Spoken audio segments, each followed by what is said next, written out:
my time has expired. I yield back. Gentlelady yields back. Chair recognizes himself. Madam Chair, why are you harassing Twitter?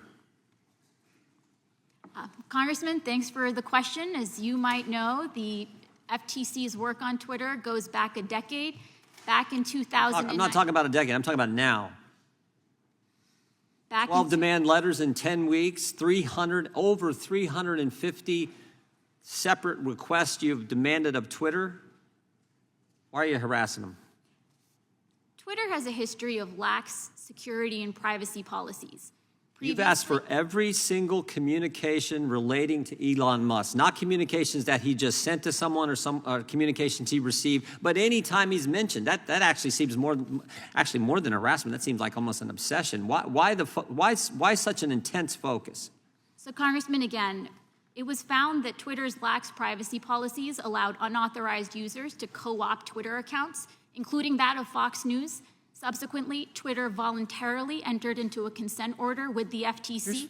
Here's what you wrote in December. Madam Chair, here's what you wrote in December.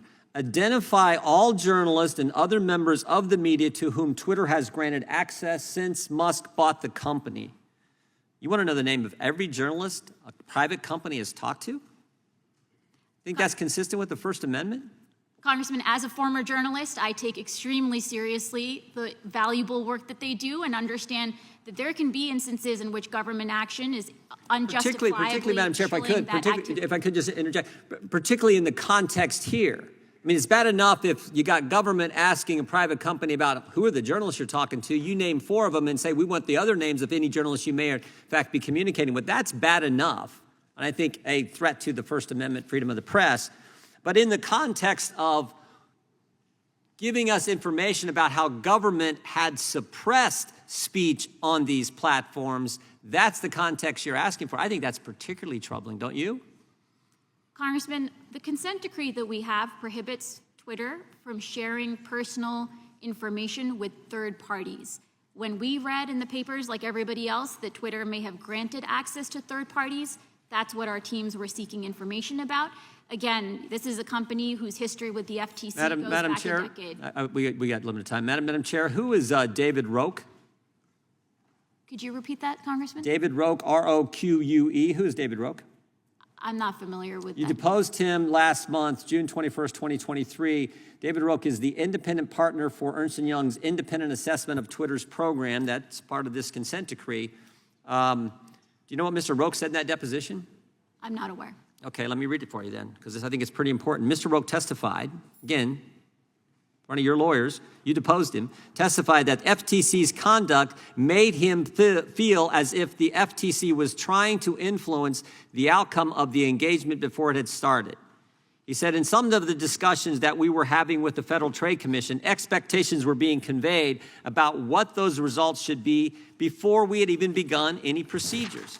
So they're the independent assessor in this consent decree the FTC has with Twitter, and you're telling the guy who is the person. He's the guy. He's Joe the accountant who's going to get this information.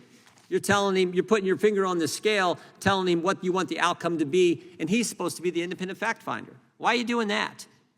Congressman, I'm not familiar with those. Because it was just filed today, but we are. This is filed in court today, and this is your deposition.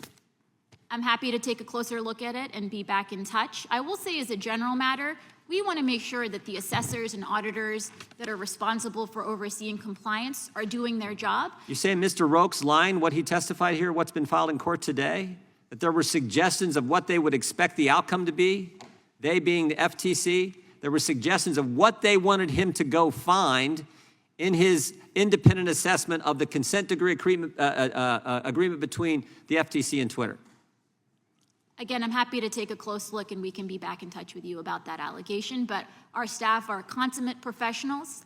When they conduct these investigations, they're focused on determining whether there was a violation. Is your attack on Twitter, harassment on Twitter, is that based on the fact that all kinds of Democrats have asked you to do this and frankly some things that you've written about dealing with, quote, disinformation? Does that have anything to do with it, Ms. Khan? Congressman, we make only independent determinations about whether there were law violations. The statement from Chairman Nadler, the statements from the letter, the press release and the letter from 7 Democrat senators that had no impact on it, that's not why you're doing it? Absolutely not. We look very closely at the specific matter at hand. Again, 12 Twitter demand is- letters in 10 weeks telling the independent assessor, hey, put your finger on the scale. This is the results we want. That's not harassment, and it had nothing to do with the fact that every Democrat in this town seemed to be telling you to go after Twitter. Our focus is on protecting people's privacy and security. Twitter has sensitive data on 150 million Americans, including private messages. We need to make sure, especially given its history going all the way back to 2010, we're doing everything to make sure Twitter is complying with the order. That's fine. Don't put your finger on the scale, and don't attack the First Amendment and the rights of journalists. Mr. Chair, With that, point of order. I yield back and recognize the gentleman from California for 5 minutes. Thank you. Madam Chair, thank you for your testimony today, and thank you for the refreshing and aggressive approach you're taking